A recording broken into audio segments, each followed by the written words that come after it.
How's it going, everyone? My name is Spencer, aka Agent Mulder, and welcome to the War Room. Today we're jumping back into Resident Evil Resistance. These beginner tips will go over the 4 different types of masterminds you can unlock, what are some of the proper ways to plant your zombies and choke points, times that are best to spawn in your bioweapon, how you can get the most out of your Berserker Enhanced virus, and finally, what you get for equipment chests. All that and more straight ahead. And as always, if you've enjoyed this video, don't forget to like, share, and subscribe for a lot more, and to click on the little bell icon below to be notified of new content every week. Without further ado, let's get started.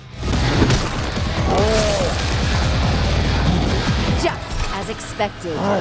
In Mastermind mode, you'll have 4 different characters to choose from. Your beginner mastermind will be Annette, in which case her bioweapon is Mr. Birkin, Daniel, which controls the Tyrant, Alex with a man-eating plant, and Spencer with the D field, which can electronically hamper the area that survivors are in. Every single mastermind has their own different types of zombies. At the start of your match as a mastermind player, you'll get the choice of picking out how you want your first map layout to be. I recommend always selecting the map where you'll have a starting zombie near any objectives that the enemy survivors need to get. You never know how that one zombie that the game's given you at the start could tip the balance in your favor. Right at the start of the match, I recommend trying to lock any doors that you know the survivors have to come out of. While the survivors are working on the doors, try planting some landmines right at the entrance of it. Oftentimes, survivors will be in such a hurry to get objectives in order to save time, they will be looking towards the ground. Set some crawler zombies near the entrances or sides of doors. Planting between 2 to 3 zombies at the entrances of doors will help buy you some time to where you can then start placing your forces closer towards objectives. Always try to place zombies in strategic areas only. Don't just plant them out there in the middle of the area. The reason why I say this is because if you lay a zombie out in the middle of an area to where a survivor can easily pick them off from a distance, all you'll really be doing is giving the survivors extra time. I found my success in taking down survivors whenever I try to bunch my zombies up near objectives, especially in closed off rooms. Oftentimes I'll place my dogs when I'm playing as Annette, which keep in mind the dogs are some of the best zombies you can set up against the survivors. For starters, melee weapons are very hard to hit these dogs with, and when dogs are running around, they're much harder to hit with firearms. Setting out the 3-dog combo along with one zombie, say in a long corridor, is death towards survivors, especially when they're not bunched up together. Now once you've supplied your forces in a room, say you have about 3 zombies in a room plus a dog, now it's time to take out your Berserker Enhanced virus. You'll have 3 shots of this virus. Now normally you'd want to shoot the zombies direct so they can get a boost in damage, but instead, whenever you have your forces bunched up, aim at the ground in between your zombies. 2 zombies can be infected at once with just 1 shot of this virus. I've had at times to where I've been able to infect between 4 to 5 zombies with just 3 shots. And don't worry about your zombies staying bunched up for too long. They will start to move on their own, especially the dogs. Once you've placed about 4 zombies in a room along with a few landmines near an objective, save the rest of your spawn tickets. Let them build up. The reason why I say this is because this is where you want to unleash your trap. When survivor players go into a room filled with zombies, they'll have their attention focusing forward, taking out the forces you've spawned in front of them. Very rarely will survivors ever be aware of what's behind them. The moment the survivors break into a room to start attacking your forces, start spawning zombies directly behind them. It works even better if you take control of one of those zombies and start slashing them from behind. This will cause utter chaos to a team, especially if they're low-ranked players. I've had success to where players will oftentimes abandon their fellow survivors just to run off to save themselves some health, or if they're just flat out scared. Always try to sandwich your enemies whenever you get the chance.